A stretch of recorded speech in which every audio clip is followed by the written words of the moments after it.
ஹல்லேலூயா. நீங்கள் தேவனுடைய ஆலயமாய் இருக்கிறீர்கள். அவன் பக்கத்துல பார்த்து சொல்லுங்களேன், நீங்கள் தேவனுடைய ஆலயமா இருக்கிறீர்கள். இது சாதாரணமா நம்ம சொல்லிடலாம், ஆனால் இதனுடைய வேல்யூ எவ்வளவு பெருசு தெரியுமா? வானத்தையும் பூமியும் படைத்த தெய்வம் அவன் நமக்குள்ளாய் வாசம் செய்கிறார். ஹல்லேலூயா. இந்த வசனம் சொல்லுகிறது, நீங்கள் உங்களுடையவர்கள் அல்லவென்று அறியீர்களா? பக்கத்துல பார்த்து சொல்லுங்க, நீங்க உங்களுக்கானவர்கள் அல்ல. உங்க சரீரம் உங்களுடையது அல்ல. பக்கத்துல பார்த்து சொல்லுங்க, உங்க ஹேர் ஸ்டைல் உங்களுடையது அல்ல. உங்க முகம் உங்களுடையது அல்ல. பக்கத்துல பார்த்து சொல்லுங்களேன், உங்களுடைய கைகள் உங்களுடையது அல்ல.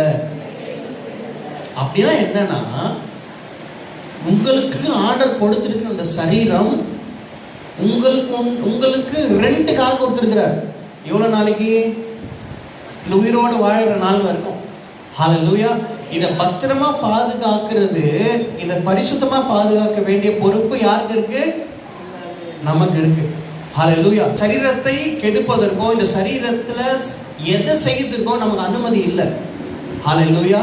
நான் மோசே குறித்து பார்க்கும்போது, மோசே இவனுடைய மகன் தான். யாருடைய மகன்? அவன் தாயோட மகன் தான். ஆனா ஒரு காலகட்டம் வருது, மோசே எங்க இருக்கிறாரு?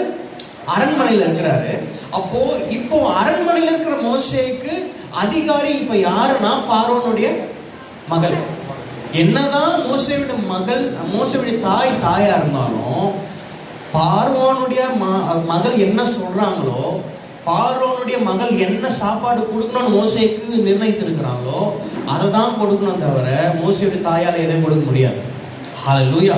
இந்த சரீரம் எனக்குரியதா இருந்தாலும் கர்த்தர் இந்த சரீரத்தை குறித்து என்ன திட்டத்தை வைத்திருக்கிறாரோ, இந்த சரீரம் எப்படி இருக்கணும்னு அவர் விரும்புகிறாரோ அப்படிதான் இந்த சரீரம் இருக்கணுமே தவிர நம் விருப்பத்திற்கு இந்த காரியம், இந்த சரீரத்தை நாம் ஆளுகை செய்ய முடியாது. ஆமென்.